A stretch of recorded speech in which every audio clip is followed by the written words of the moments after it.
6 months ago, I was walking with my 2 little kids in the Oakland Hills when my daughter noticed that somebody had thrown a tub of cat litter into a creek. She looked at me and said, "Daddy, that doesn't go there." And I said, "You're right, sweetie, that doesn't go there." And for me, that was the eye-opening moment that here I am living in the Bay Area, a place known for being environmentally conscious and eco-friendly, and yet everywhere you look, there's trash. And that's when I started Literati. And the vision of Literati is a litter-free world. I'll come back to that. Let me tell you how it works. Using Instagram, you find a piece of litter, you photograph it with Instagram, you tag it Literati, and then you throw out a recycled litter. By shooting them with Instagram, it actually became kind of fun. But more importantly, I suddenly had a record of the impact that I was making on the earth.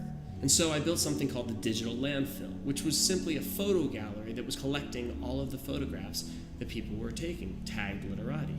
And while the photographs were really beautiful, I noticed there was something that was way more powerful, and it was all the data. So from Instagram alone, I know who took an image of what, I know where they took it because everything is geotagged, and I know when they took it because everything is timestamped. So the first thing I did was I took an early amount of photographs and I put them onto a Google map. And as I zoomed in, I started to understand more about the patterns of where litter was emerging. And this is when the first light bulb went off. What if I could open up a dialogue with, let's say, the city of Oakland, and show them the data and say, maybe we should just put more trash cans and recycling units in areas that are more prone for litter. People started tagging what they were picking up.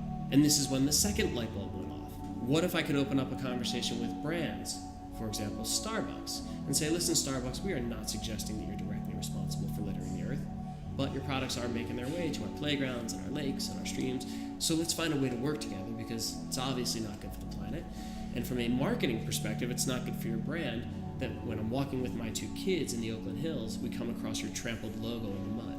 Remember I said that the vision of Literati was a litter-free planet? Well, here's how I'm proposing we get there. It's a simultaneous approach, bottom up and top down. The bottom up is finding compelling ways for individuals to play their part. Whether it's you pick up one thing a day or one thing a year, it doesn't really matter. And whether that's done through intrinsic reward, you feel good because you pick something up, or through extrinsic motivation and incentive, the idea is to build this grassroots campaign. Then, using that who, what, where, and when data, go top down and work with cities to be more strategic about the placement of trash cans and recycling units, or work with brands to be more strategic about the type of packaging that they create in hopes of eventually reaching a litter-free planet.